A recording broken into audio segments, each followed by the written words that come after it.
In the 1900s, there were conflicts on the rights of the colored race. This was known as the Civil Rights Movement.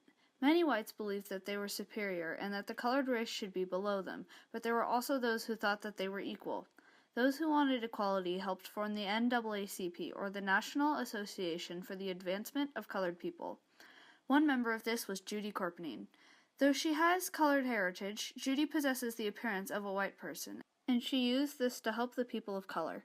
Judy would infiltrate racist businesses and exploit their racial discrimination. Though she couldn't speak with us, her son has agreed to answer our questions about her involvement. And I'm Zach. And so the purpose of this interview is to interview people and find people who have came over great adversity, who have done great things for the world. So we are interviewing you, or per se your mother, so since we have heard that you were involved in the Civil Rights Movement. Is that correct? That's correct. I am Steve Corpening, and I am the son of Judy Corpening, who is the subject of this interview. She is permanently disabled, so she cannot speak, but I'm here to speak on her behalf. Okay, so let's start. So, what age was Judy born? Judy was born May 22nd, 1940. And how old was she when she was adopted? She was 18 months. Okay. And how old was she when she started getting involved in the movement? She started getting involved at about 18 years old, and that occurred, she was involved until she was 22 when she got married. Okay. And who were her adoptive parents? Her adopted mother is Vivian Marbury, and her father was Robert Marbury. Okay, and were they also involved? I'm not sure to what degree Robert was involved, but Vivian was involved in civil rights and also in women's rights as well. Okay, and so what was her life like before the movement? Like with segregation and everything? It was like any African American in the sense that segregation existed. She was born and raised in Indianapolis, Indiana, but segregation, it's widely thought that segregation and racism primarily occurred in the South when it occurred all over the United States. And so her life in Indianapolis was no different than black Americans all over the country. Okay. You said she grew up in Indiana? Indianapolis, Indiana. Okay. Okay. And so she was involved for 3 years, you said? 4 years. 4 years, okay. And we have heard that she helped expose companies who were very racist. Do you know what the name of this company was, or what this company was about? I do not know the name of the company, but it was an insurance company, and she was hired by the company primarily because of her white skin, that she could easily pass as a white person.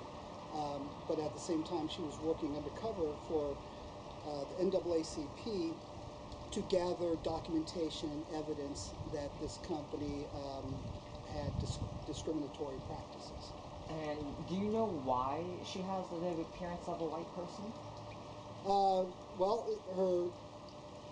from what I understand, her birth mother was German, and her birth father was a mixed African American, and so I imagine the German traits were dominant. She has the fair skin. Do you know who her do you know who her birth parents were, or by name? No, do not know. Okay. And do you know what her biggest fear during her involvement in this was? She was aware that it was dangerous work, and she was aware if the company found out, or pretty much she was aware if the company found out that her life could be in danger. Do you know what it was like for her to be involved? She said it was very frightening, and even though her parents were involved in the movement, her parents did not necessarily know that she was involved in this type of work, or the danger involved. Did she ever say what her least favorite part of being involved was, or like her favorite and least favorite? Well, her favorite part was being able to gather the valuable information that was useful for the NAACP and the lawsuits they were looking to bring upon either this company or any other entity that would be responsible. Her least favorite was going to work knowing that she was doing something dangerous and having to look over her shoulder to protect herself. Do you know what her thoughts at the start of being involved in this was? Well, she's never really gone that far into it. It's just that she knew that